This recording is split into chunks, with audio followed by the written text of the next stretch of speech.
एक योद्धा जिसे समाज ने अपनाया नहीं, एक मित्र जिसने हमेशा अपनी वफादारी निभाई।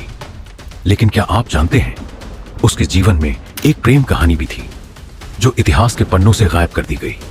आज हम आपको बताएंगे सूर्यपुत्र कर्ण के पहले प्रेम की अनसुनी कहानी। दिशिव स्टोरी प्रस्तुत करता है कर्ण और उसकी पहली प्रेमिका, एक अनकही कहानी। कर्ण का जीवन संघर्षों से भरा था। जन्म से लेकर मृत्यु तक उसे हर कदम पर अपमान झेलना पड़ा। मगर क्या कोई जानता है, इस महान योद्धा के हृदय में भी प्रेम की भावना थी। अधिरथ और राधा, जो उसके पिता और माता थे, उसे बहुत लाड़ प्यार से रखते थे। कर्ण ने अपने युवा अवस्था में धनुर्विद्या का अभ्यास गुरु परशुराम के मार्गदर्शन में किया। वह रात जब कर्ण की पहली मुलाकात सुलोचना से हुई। एक दिन कर्ण नदी किनारे अभ्यास कर रहे हैं। अचानक उसे पास से एक मधुर हंसी सुनाई दी। कर्ण ने पीछे मुड़कर देखा। अचानक एक सुंदर युवती पेड़ के नीचे खड़ी मुस्कुरा रही है। कर्ण उसे देखकर अपनी सोचने लगे, यह सुंदर युवती आखिर कौन है।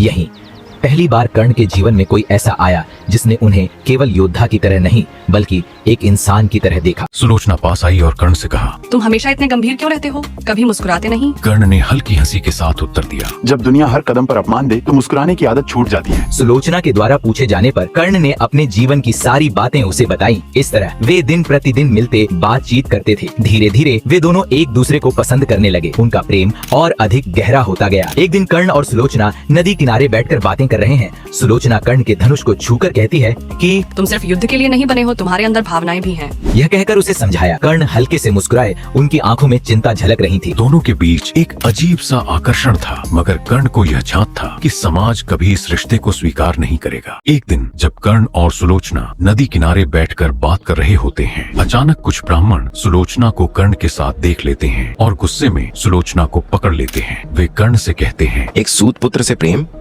यह असंभव है। तुम सुलोचना से प्रेम के बारे में सोच कैसे सकते हो?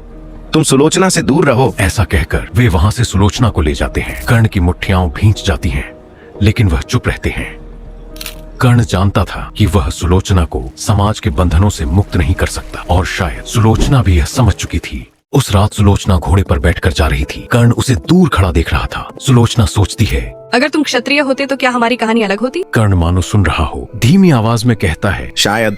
एक महान योद्धा जिसे हर कोई याद रखता है, मगर उसकी प्रेम कहानी कोई नहीं जानता। माना जाता है कि महाभारत का युद्ध कर्ण अकेले खड़े थे। उनके चेहरे पर कठोरता थी, लेकिन आंखों में छिपा दर्द साफ दिख रहा था। उनकी मृत्यु से पहले वे आकाश की ओर देखते हैं, जैसे वह सुलोचना को याद कर रहे हों।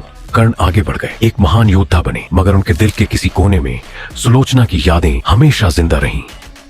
इतिहास ने कर्ण की वीरता को याद रखा, मगर उनके प्रेम की कहानी कहीं खो गई। मगर आज हमने इसे आपके सामने रखा।